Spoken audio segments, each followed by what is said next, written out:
জি বাংলার আমাদের দাদামণি ধারাবাহিকটি প্রথমে রাত 8:30 স্লটে সম্প্রচারিত হলেও কিছুদিন আগে এই স্লট পরিবর্তিত হয়ে এই ধারাবাহিকটি এখন 9টায় সম্প্রচারিত হচ্ছে।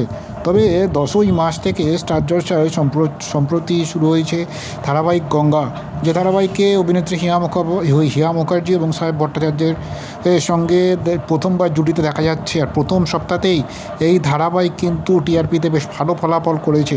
ফলত এবার শোনা যাচ্ছে নাকি আমাদের দাদামণি ধারাবাহিকের স্লট আবারও পরিবর্তন হচ্ছে।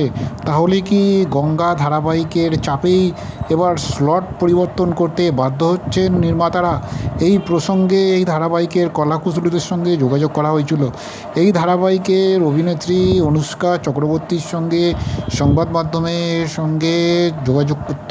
মাধ্যমের তরফে যোগাযোগ করা হলে এই ধারাবাহিকের স্লট নিয়ে এবং এই ধারাবাহিকের ভবিষ্যৎ দিয়ে প্রশ্ন করা হলে তখন তিনি জানিয়েছেন, যখন ছবি করেছি, সিরিজ করেছি, তখনই মনে মনে ভেবে নিয়েছিলাম নিজের সেরাটা দেওয়া ছাড়া আমার আর কোনো কাজ নেই। কটা টিকিট বিক্রি হলো, কটা শো পেলো বা কত টিআরপি হলো, এসব প্রযোজনা সংস্থার দায়ভার।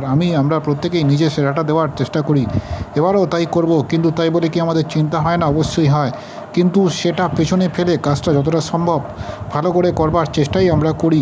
এর সঙ্গে অনুষ্কা যোগ করেছেন, এর আগে যখন 8:30 স্লট ছিল তখন আমাদের উল্টো দিকে ছিল রাজেশ্বরী, রানী ভবানী, স্টার জলসার বেশ কয়েকবার এই ধারাবাহিক বেঙ্গল টপার হয়েছে। এরপর চিরসখার সঙ্গে আমাদের স্লট দেওয়া হয়, তখন কয়েকবার আমরা স্লট লিড করি। এখন এসেছে গঙ্গা। মূলত এবার আমাদের যদি 11টা স্লটও দেওয়া হয়, তাতেও যেই হোক আমাদের প্রতিপক্ষ, সেটা নিয়ে আমরা মোটেও ভাবিত নই।